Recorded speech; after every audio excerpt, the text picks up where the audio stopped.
All right, so I am here with, what was your name, sir? Alan Potter. Alan Potter, who is at this LARP event, hanging out with the LARPers, has not played yet, but is considering starting to play a game. What game are you thinking about getting into? Dystopia Rising. A friend of mine's been talking about it for years and years, and it's always seemed really interesting. Good deal. So, I'm always curious with people just starting out, but I tend to get them after they've started playing, so it's good that I get to chat with you. What is your perception of how a LARP game is going to work? Real life D&D campaign. We'll go with that. Excellent. That's what I tell people it's like. Good. Yeah, that is definitely what it seems like. So, what are you doing to prepare other than just showing up and seeing the crazy that is a LARP gathering? Money and time. I'm reserving both. Excellent. Are you going to show up with all decked out in costume, or are you going to be one that wants to figure out what's going on first? Yeah, definitely that second one. I'm not sure entirely what to expect when I get on site, so I'll need a little prep, like a little exposure before I jump right into it. Excellent. All right. So when do you anticipate getting out there? When are you what are you shooting for to get to play? Well, I think their next startup is somewhere in September or August, something like that. So hopefully then. Okay, so here's what we're going to do. Come September-ish, fall-ish, I'm going to come find you after you've played, and we're going to revisit this and see exactly how your game went and what has happened and what you're thinking of at that point. Sounds like a deal? Sounds like a plan, yeah. All right. Thank you much. Yeah.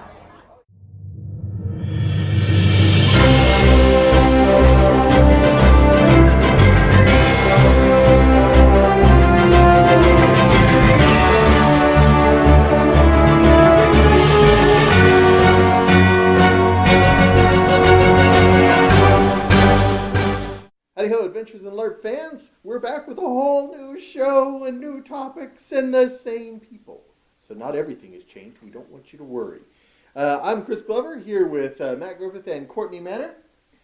And to start off the show, we want to talk a little bit about something that hasn't really been a trend until, I guess I call it more of a trend recently, but these massive scale, expensive LARPs.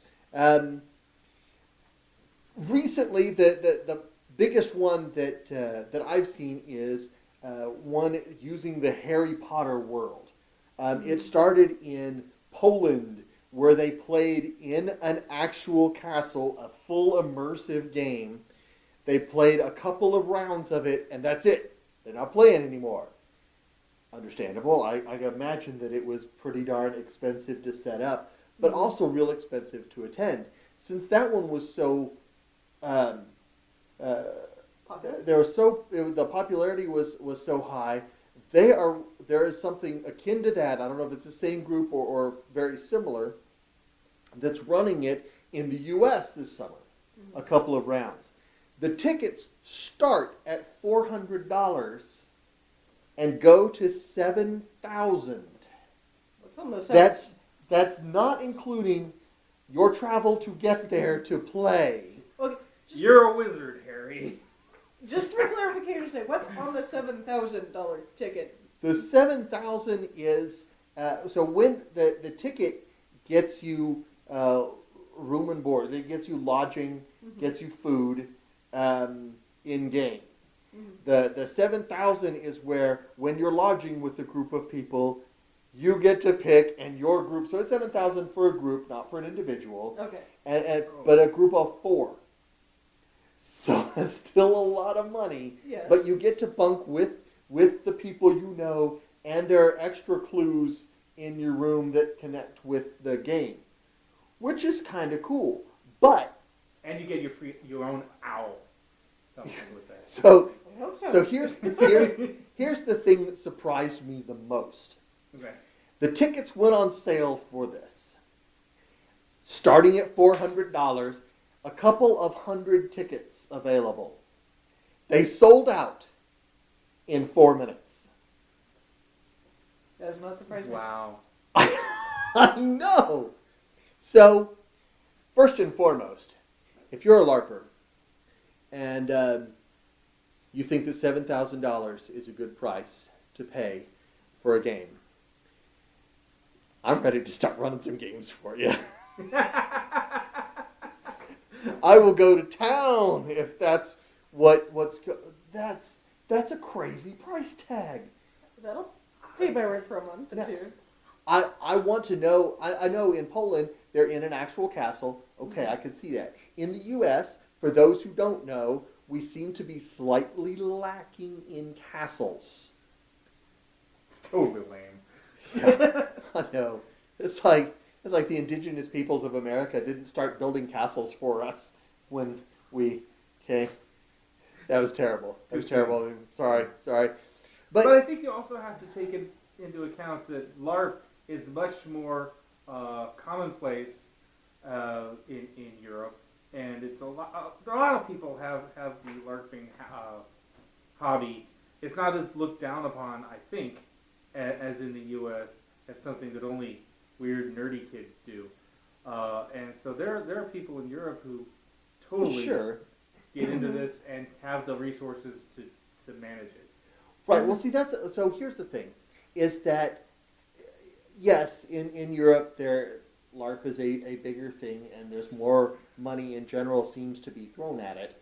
But you still have a large grouping of the games that go for maybe a weekend, or you have parlor games or stuff all over the place.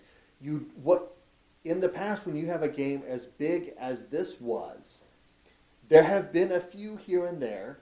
I know of some of a paintball type game that was played on an island that had way back in the day been a place for subs to launch out of, and was just an abandoned island, and people got dropped off at either end of it.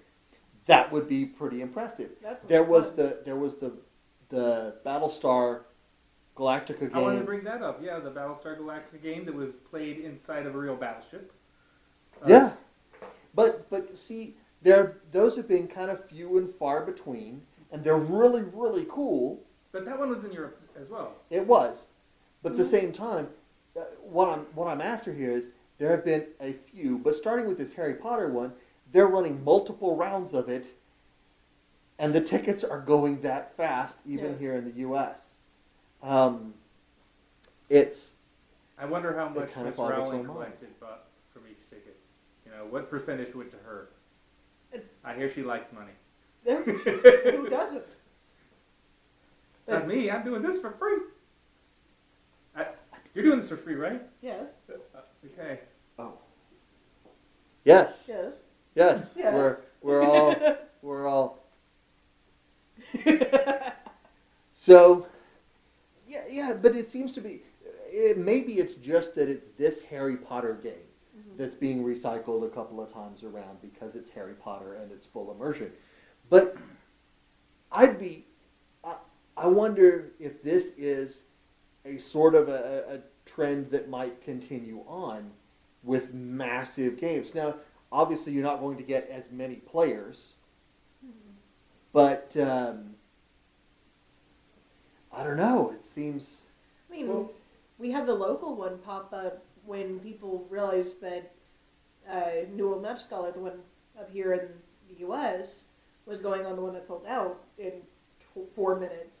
When they realized they either couldn't get the tickets or couldn't afford the tickets, there was a local one that popped up that in like a matter of 4 or 5 days had racked up 200 likes and attendees. I'm using that term loosely because it's still in the planning stages.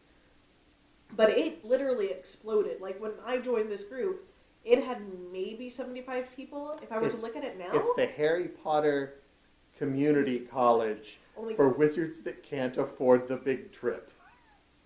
Carradwin Community College, we can't use Harry Potter in this group because we're a cheap group. We can't afford licensing. and see, the bigger thing here may be that the larger scale games, if we see more of those, might spur off some of these other games that we still have yet to play this community college game, but just the idea Some of is the pretty characters darn I've seen amusing come to from. me. Oh, yeah. So it may not be as serious as the big game or as full immersion or anything to that effect, but I don't know, the ripples from the... So what you're saying is you think there's a real untapped market, particularly in the U.S., for larger, highly immersive games that isn't really being hit upon. Yeah. I think we are beginning to see it. And I think that we have the upcoming Living Games conference, and that will be the second one in the U.S. Meanwhile, in Europe, they cycle around all over the place. Hopefully, that is the beginning, and we're bringing it to you right here on our show. Speaking of our show, it's time to give you more of it. So stick around, and we'll have some more stuff coming up right after this. Time again for another terrible LARP.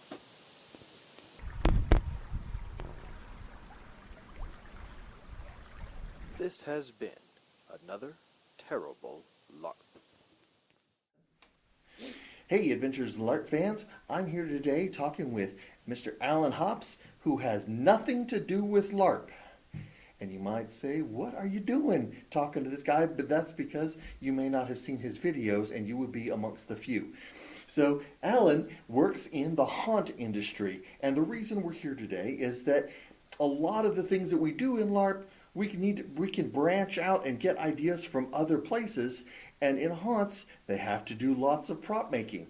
Alan specifically has a series of how-to videos on YouTube called YouTube Wednesday. And for those in the know, we sit every Wednesday and double check, is there a new one? Is there a new one? Is there a new one? And if not, we just go look at some of the old ones, and it's a fun time had by all. But so first off, thanks for coming on the show with us, Alan. Oh, no problem. And I know that you've been doing the haunt thing for quite some time. I believe the bio for Dark Hour here says something on 20 years, yeah? Actually, I did my first haunted house when I was 10. Okay. And now I'm 39, so yeah, a while. For a while, Yeah. a while.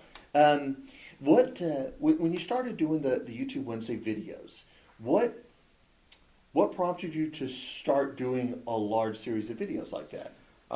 The reason was because I wanted, my group of people, haunted house people, to have a library of special effects techniques. Okay. Where if they wanted to do something for their show, all they had to do was go to the library, find how to do that project, and then they would at least have a starting point. Okay. Whether that's mask making, you want to make a specific prop or different wall textures for your haunted house, Okay. Makeup, anything. I want there to be a library of techniques. Good deal. When you start considering some of the props or masks or things that you're doing for your for the haunt and whatnot, what are some of the things that you have to keep in mind or that you have to think about when developing stuff? Durability is key.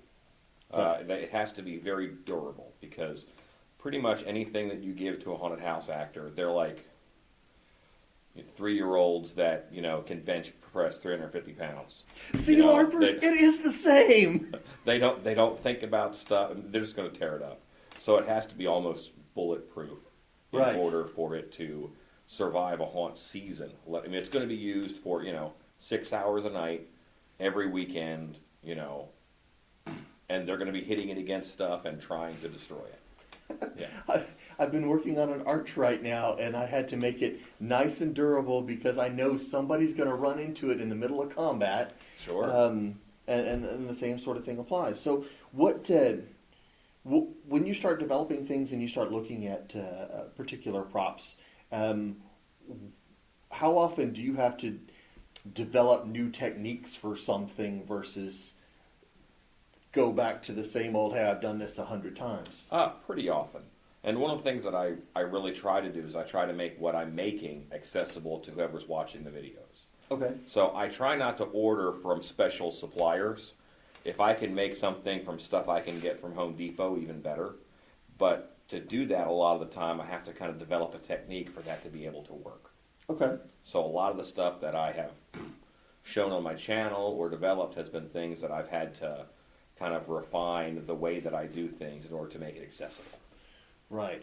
And I do like that you use a lot of things that are easily, that people have easy access to. And for the most part, they're on the affordable side as well. That's the hope. I assume that becomes a big key in running the haunt as well, yeah? It's kind of like eating, you know. Buy whatever you want on sale. Don't buy cheap cheese. Don't buy cheap ketchup. Because you can really taste the difference. So there's some things when you're building stuff that you know, if you want good silicone, you have to buy good silicone. Okay. You know, sometimes there's no substitute for things. Right. And I think it's knowing that, having a place to go to say, you know, don't chintz on your plaster. Don't buy plaster of Paris. Get the better plaster. Okay. You know, so I think it's having a place to do that. That's one of the things that I want to do. Now, I noticed in looking at the site here for Dark Hour, so we're at one of the giant haunted houses here in the North Texas area, and I noticed that you guys do haunts year-round, which is kind of amazing in the haunt world. Yeah, that's a... Yes, it is. We do 8 different shows a year. So almost every single month we're open up at least one weekend. And our shows are normally one weekend. A couple of them run 2 weekends. And we try and show we tell different stories. Our base story is Coven of Witches. Okay. So each off-season show, a different witch takes power and leads the coven. Oh, okay. And that leads to the situation that you're in for that show. There's an ice witch. Kind of a tie-in. There's an ice witch, and when she takes over the coven, it's the Christmas show. Okay. You know, there's what we call the broken-hearted witch. She takes over for Valentine's Day. Okay. And that's our blackout show, so she casts a curse of darkness over the land. Okay. You know, there's a witch over fairy magic. That's our St. Patrick's Day show. Okay. So she got greedy and tried to steal a leprechaun's gold, so it's kind of a battle between her and leprechauns. How often? So I imagine that with the props that you have to produce stuff, you know, for each show to keep them different and new and whatnot. Absolutely, But all the time. How often do some of them cross over or get reused? As often as we can. You know, there might be a few things that you know, it might need a repaint in between shows in order to change up. It might we might build a box that looks like a shipping crate, but if you unscrew the sides of it and flip them over, it's a toy chest. Oh, neat. You know, so it's painted like a toy chest on the inside. Right. You'll never see that. You flip those around, and then it's good for the Christmas show, or it's good for any show where we need a crate. Neat. You know. Neat. So when you're designing stuff like that, I mean, is that something that you see a lot of? That, like the box, that inside it's completely different, just to, you know, flip around and ready for another show? Or? Well, it's kind of something that we developed here in order to make things go a little bit easier. You know, Okay. sometimes in some of the shacks in Voodoo, the wall panel that you see will just detach, flip over, and go right back and be ready for another show. Neat. Also, I would imagine it saves on storage space. Absolutely. You Yeah, guys we have have a- a good amount of storage space, but Yeah. you know, that's something that you run out, you know, as soon as you start making stuff for I shows. have my garage, and I've been building in it, and so there's this giant 8-foot arch next to me that I have to scoot out of the way when I build the next project. Yeah. Right. So yeah, I feel your pain. We're not that pressed for space yet. Well, there's always time. You just Yeah. keep going on shows. So tell me, of what you've done, prop wise, makeup wise, what are some of your favorite techniques to use? Boy, I love EVA foam. Okay. That's something I'm very LARPers. actor based. Okay. I want things to. I prefer the things that kind of revolve around the actor, whether it's mask making, costumes, hand props, that kind of stuff. Okay.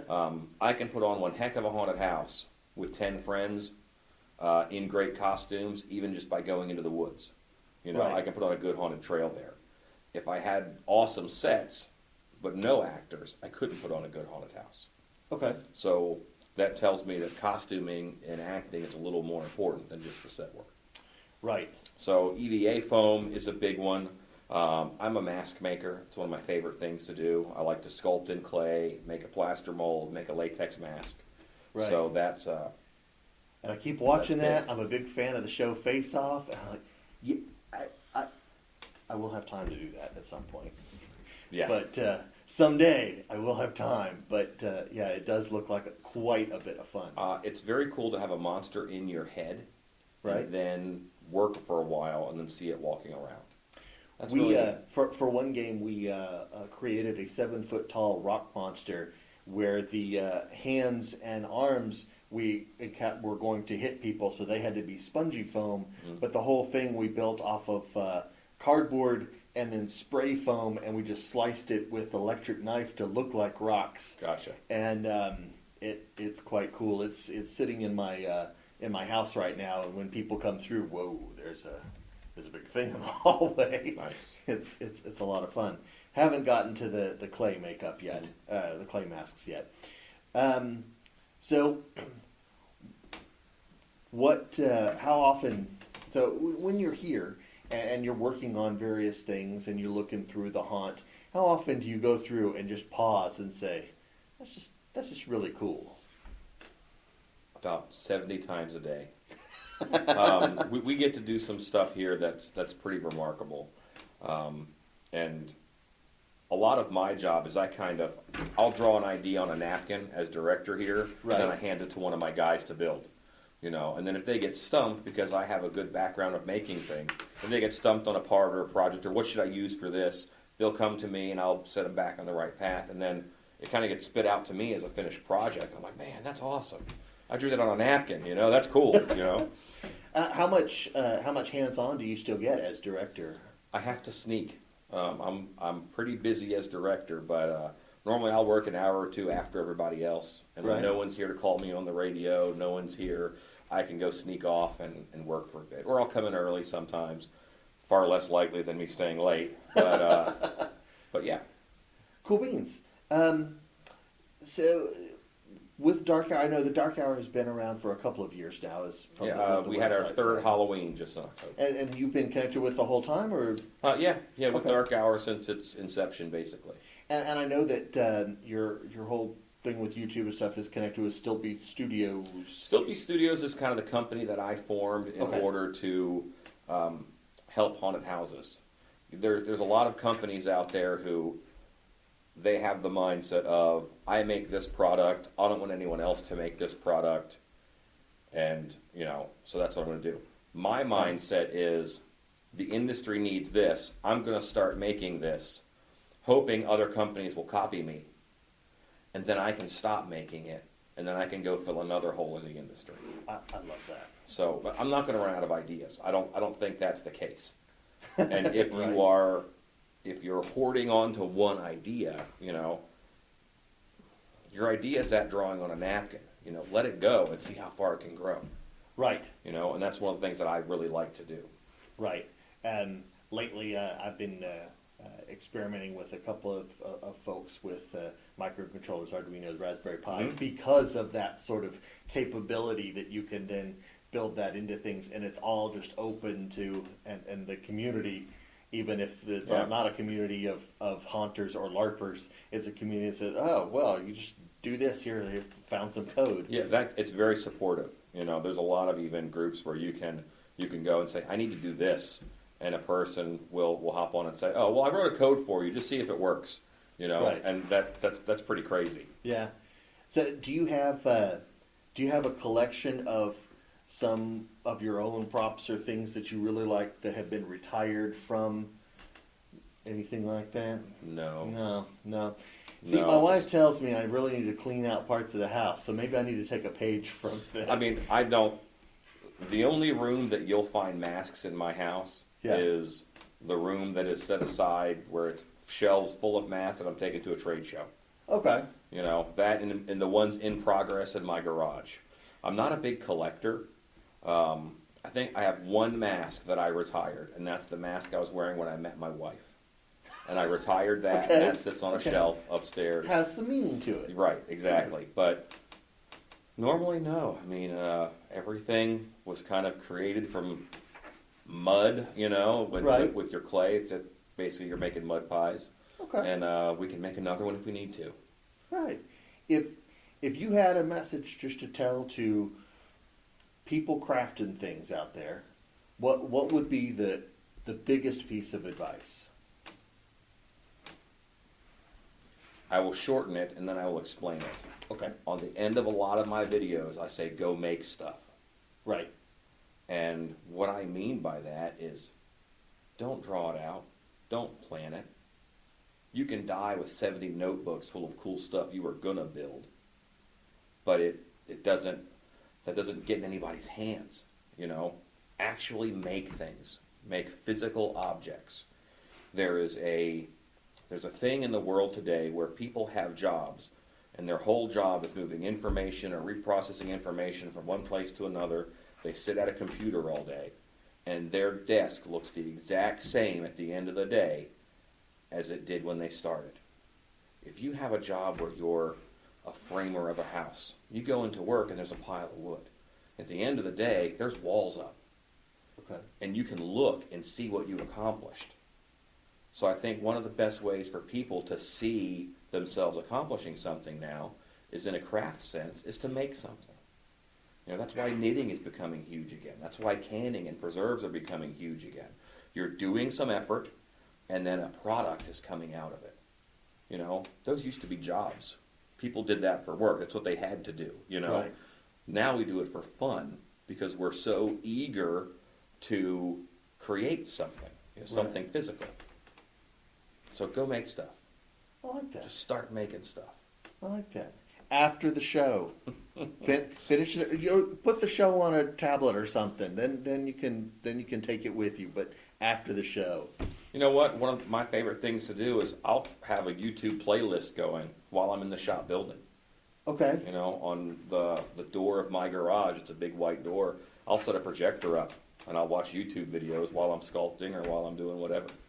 I do keep a little tablet in the craft room with the sewing machine and the foam cutting and stuff, but I don't have much out in the garage at the moment, but really I can't hear much out there anyway when I get the saws going and stuff. But that is an excellent idea. Yeah, just keep stuff going, and if nothing else, it gives you something else to say.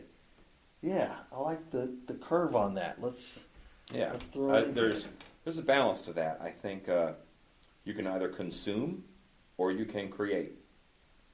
People like the people who feed them, not the people that they eat with.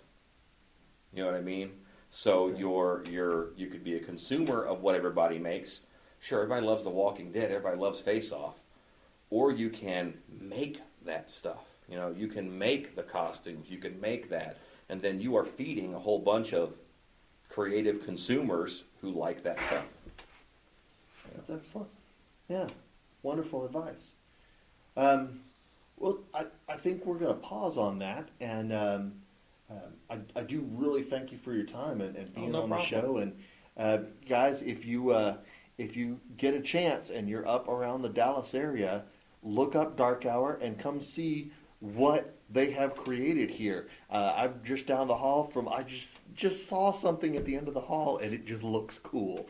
So it definitely worth the trip if you're around the area. And check out YouTube Wednesday videos with Alan here, and learn all sorts of neat stuff, and go make stuff.